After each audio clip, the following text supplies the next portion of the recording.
வணக்கம். நான் உங்கள் மோகனா. தினத்தந்தி சினிமா செய்திகள் 16/8/2025 சனிக்கிழமை. செய்திக்குள்ள போகலாம். 74 வயதிலும் அசத்தும் ரஜினிகாந்த் அவர்கள் உடற்பயிற்சி செய்யும் வீடியோக்கள் வைரல். தமிழ் சினிமாவில் உச்ச நட்சத்திரமான ரஜினிகாந்த் அவர்கள் சமீபத்தில் நடித்து வெளியான கூலி படம் உலகம் முழுவதும் திரைக்கு வந்து வெற்றிகரமாக ஓடிக்கொண்டிருக்கிறது. தற்போது ரஜினிகாந்த் அவர்கள் நெல்சன் இயக்கத்தில் ஜெயிலர் 2 படத்தில் நடித்துக் கொண்டு வருகிறார். புதிய படத்துக்கான கதைகளையும் கேட்டு வருவதாக கூறப்படுகிறது. ரஜினிகாந்த் அவர்கள் உடற்பயிற்சி மற்றும் யோகாசனத்தில் தீவிரம் ஆர்வம் காட்டி வருகிறார். தனது பட விழாக்களில் கூட அதை வலியுறுத்தி வருகிறார். சமீபத்தில் ஒரு விழாவில் கூட உடலை நாம் தண்டிக்காவிட்டால் ஒரு கட்டத்தில் உடல் நம்மை தண்டிக்க தொடங்கும், எனவே உடற்பயிற்சி செய்யுங்கள் என்று அதை அவர் பேசியிருந்தார். இதற்கிடையில் ரஜினிகாந்த் அவர்கள் உடற்பயிற்சி செய்யும் வீடியோக்கள் சமூக வலைதளங்களில் வெளியாகி வைரலாகி வருகிறது. புத்துணர்ச்சி குறையாமல் அவர் உடற்பயிற்சி செய்து ரசிகர்கள் வியப்பில் ஆழ்த்தியுள்ளது. 74 வயதிலும் தலைவர் அசத்துகிறாரே என்று ரசிகர்கள் பாராட்டி வருகிறார்கள்.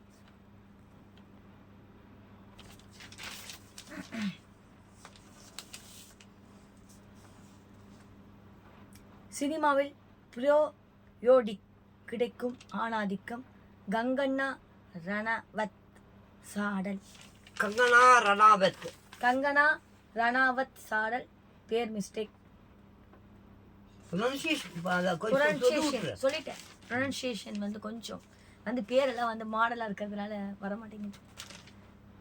பாலிவுட் சினிமாவின் முன்னணி நடிகையும் எம்பியுமான கங்கனா ரனாவத் அடிக்கடி பரபரப்பான கருத்துக்களை தெரிவித்து சர்ச்சை ஏற்படுத்துவது வழக்கம். சினிமா குறித்தும் துணிச்சலான கருத்துக்களை அவர் தொடர்ந்து பேசி வருகிறார். அந்த வகையில் இந்திய சினிமாவில் ஆணாதிக்கம் நிறைந்து இருப்பதாகவும் நடிகைகள் அவமதிக்கப்படுவதாகவும் கங்கனா ரனாவத் தற்போது தெரிவித்துள்ளார். அவர் மேலும் கூறும்போது, நான் பெரும்பாலும் கதாநாயகருடன் நடிக்க விரும்புவது கிடையாது. ஏனில் அவர்கள் தன்னை மிகப்பெரிய சக்திகள் போல நினைத்து கொண்டு ரொம்ப செயல்படுவதால் தான் இந்தியா சினிமாவில் ஆணாதிக்கம் போய் கிடைக்கிறது.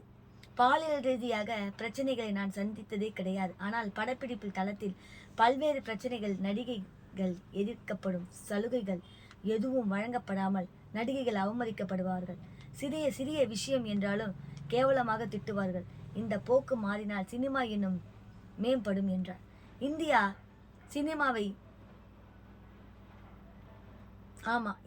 சினிமா சாடிகங்களை ராணாவத் பேசியிருப்பது பெரும் சர்ச்சையை ஏற்படுத்தி இருக்கிறது.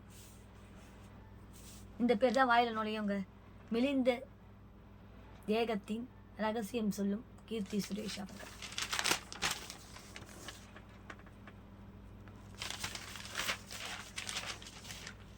தென்னிந்திய சினிமாவின் முன்னணி நடிகையாக ஜொலிக்கும் கீர்த்தி சுரேஷ் அவர்கள் திருமணத்துக்கு பிறகும் படங்கள் நடித்து வருகிறார். தற்போது தமிழில் ரிவால்வர், ரீட்டா, கன்னி வெடி ஆகிய படங்களை கைவசம் வைத்துள்ளார். தெலுங்கிலும் புதிய படங்கள் நடிக்க கதைகள் கேட்டு வருகிறார். திருமணத்துக்கு பிறகு பூசினார் போல இருந்த கீர்த்தி சுரேஷ் தற்போது கடுமையான உடற்பயிற்சிகள் செய்தும் உணவு கட்டுப்பாடுகளை டயட் கடைபிடித்தும் தனது உடல் எடையை வெகுவாக கட்டுப்படுத்தி இருக்கிறார். இதற்கிடையில் உடல் எடை குறித்து ரகசியத்தை கீர்த்தி சுரேஷ் தெரிவித்துள்ளார். திருமணத்துக்கு பிறகு உடல் எடை சற்று கூடிவிட்டேன். இதனால் கார்டியோ உள்ளிட்ட பயிற்சிகளை செய்து உடல் எடையை குறைக்க போராடினேன். வாரத்துக்கு 300 நிமிடங்கள் அடிப்படையில் உடற்பயிற்சி செய்து சுமார் 9 கிலோ எடையை குறைத்திருக்கிறேன். சரியான பயிற்சிகளும் திட்டமிட்ட உணவு பழக்கங்களும் ஒன்று சேரும்போது எதிர்பார்த்த தீர்வை பெற முடியும். ஆண்களைப் போல பெண்களும் உடற்பயிற்சியில் அக்கறை காட்டுவது நல்லது என்று கீர்த்தி சுரேஷ் குறிப்பிட்டார். அனிருத் அவர்களுக்கு திருமணம் எப்பொழுது என்று கேட்டிருக்கிறாங்க. அவருடைய தந்தை ரவிச்சந்தர் அவர்கள் தகவல் சொல்லியிருக்கிறாரு.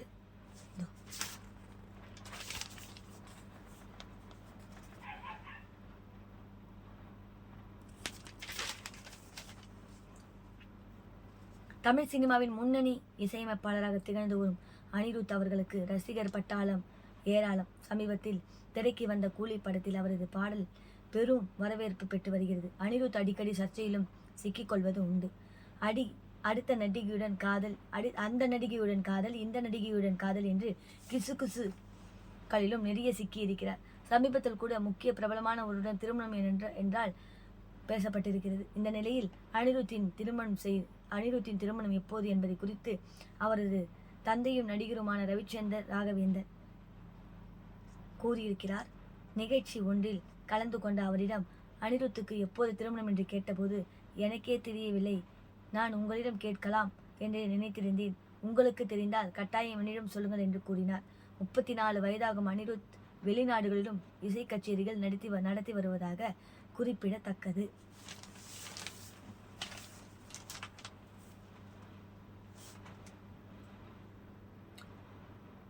சீக்கிரமாக அனிருத் அவர்களுக்கு கல்யாணம் நடக்க வேண்டும் என்பது இந்த யூடியூப் சேனல் மூலயமாக நாங்கள் கண்டிப்பாக அந்த தம்பிக்கு கல்யாணம் நடக்கணும், நல்ல பெண் அமையணும்னு சொல்லி வாழ்த்துறோம். அடுத்தது பார்க்கலாம். சில முட்டாள்தனமான விஷயங்களை பேசிவிட்டேன்.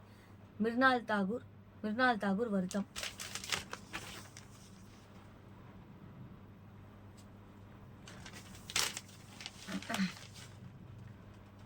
இந்தி மற்றும் தெலுங்கு சினிமாவின் விருப்பத்துக்குரிய நாயகியாக ஜொலித்து வரும் மிர்னால் தாகூர் பாலிவுட் சினிமாவின் முன்னணி நடிகையான பிபாஷா பாகாவை விசாரித்து சர்ச்சையானது. பிபாஷா பாஜகவின் தசைகள் ஆண்களைப் போல உள்ளது, அவரை விட நான் சிறப்பானவள் என்றோ அவர் பேசியது தற்போது வைரலாகி கடும் சர்ச்சையாகிவிட்டது. இதற்கு சமூக வலைதளங்களில் கடும் எதிர்ப்புகள் எழுந்த நிலையில் மிர்னால் தாகூர் தற்போது இது குறித்து வருத்தம் தெரிவித்திருக்கிறார். இது குறித்து அவர் கூறும்போது 19 வயதில் டீனேஜ் பெண்ணாக சில முட்டாள்தனமான விஷயங்களை பேசியிருக்கிறேன். நான் பேசிய வார்த்தைகள் எந்த அளவுக்கு காயப்படுத்தும் என்பதை அப்போது புரிந்திருக்கவில்லை. ஏன்னா அப்போ அவங்களுக்கு 19 வயசு தானா. யாரையும் உருவகேலி செய்வது என் நோக்கமல்ல. விளையாட்டாக நான் அடிக்கடி சொல்லி இருக்கக்கூடாது. விவரம் தெரியாமல் நான் பேசியது தவறுதான். அறியாத வயதில் தெரியாமல் பேசியதற்கு மன்னிப்பு கேட்டுக்கொள்கிறேன் என்று குறிப்பிட்டுள்ளார். அவர் செஞ்ச தப்பை அவர் மன்னிப்பு கேட்டார். நான் சின்ன வயசுல பேசிட்டேன், என்னை மன்னிச்சிடுங்கன்னு சொல்லியிருக்காரு. மன்னிக்கிற தன்மம் அப்படின்னு இருக்கு. மன்னிக்கிற தன்மம் தான் ஒரு பெரிய ஒரு இது. அடுத்தது, மனசாட்சிக்கு உண்மையா இருங்கள் ரம்யா.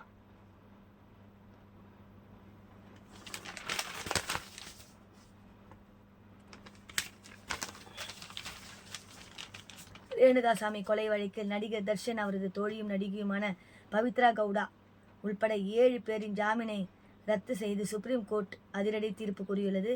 இது குறித்து நடிகையும் முன்னாள் எம்பியுமான குத்து ரம்யா தனது இன்ஸ்டாகிராமில் பக்கத்தில் பரபரப்பு கருத்தை பதிவிட்டுள்ளார். அதில் அவர் ரேணுகாசாமி கொலை வழக்கில் தர்ஷன் மற்றும் பிறரின் ஜாமீனை ரத்து செய்து ஒரு வலுவான தீர்ப்பை சுப்ரீம் கோர்ட் கூறியுள்ளது. சட்டத்தின் முன் அனைவரும் சமம், நீதித்துறை மீது நம்பிக்கை வையுங்கள் என்பதுதான் அனைவருக்கும் நான் சொல்லிக் கொள்ள விரும்புவது. சட்டத்தை உங்கள் கையில் எடுக்காதீர்கள், நீதி நிலைநாட்டட்டும். முக்கியமாக உங்கள் மனசாட்சிக்கு உண்மையாக இருங்கள், நீதி வெல்லும் என்று குறிப்பிட்டுள்ளார். ஏற்கனவே தர்ஷனுக்கு எதிராக கூறியதால் குத்து ரம்யாவை தர்ஷனின் ரசிகர்கள் ஆபாசமாகவும் அவதூறாகவும் சமூக வலைதளங்களில் வசையாடினார்கள்.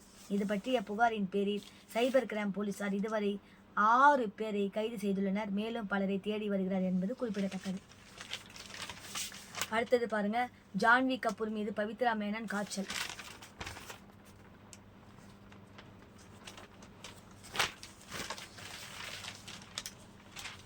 துஷார் ஜலேடா இயக்கத்தில் சித்தார்த் மல்கோத்ரா, ஜான்வி கபூர் ஆகியோர் நடித்துள்ள பரம் சுந்தரி படம் விரைவில் வெளியாகி இருக்கிறது.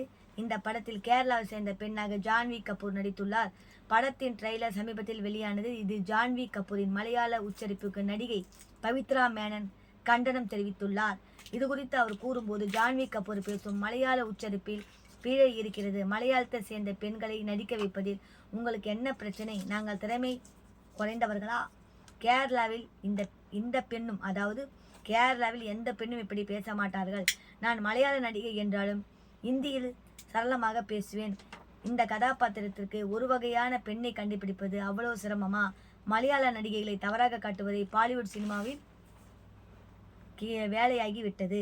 நாங்கள் சாதாரணமானவர்கள் என்றாலும் திறமை மிக்கவர்கள். நாங்கள் எங்கு சென்று மல்லிகைப்பூ அணிந்து மோகினி ஆட்டம் ஆடுவதில்லை. ஸ்ரீதேவியின் மகள் என்பதால் என்ன வேண்டுமானாலும் செய்யலாம் என்று கேள்வி எழுப்பி உள்ளார்.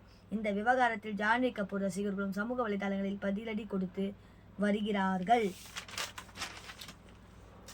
இத்துடன் இந்த சினிமா செய்திகள் முடிவடைகிறது. மேலும் வேறொரு செய்தியுடன் நான் உங்களை சந்திக்கிறேன். அதுவரை உங்களிடம் டாடா பை பை சொல்லி விடைபெறுகிறேன். உங்கள் மோகனா. நன்றி, வணக்கம்.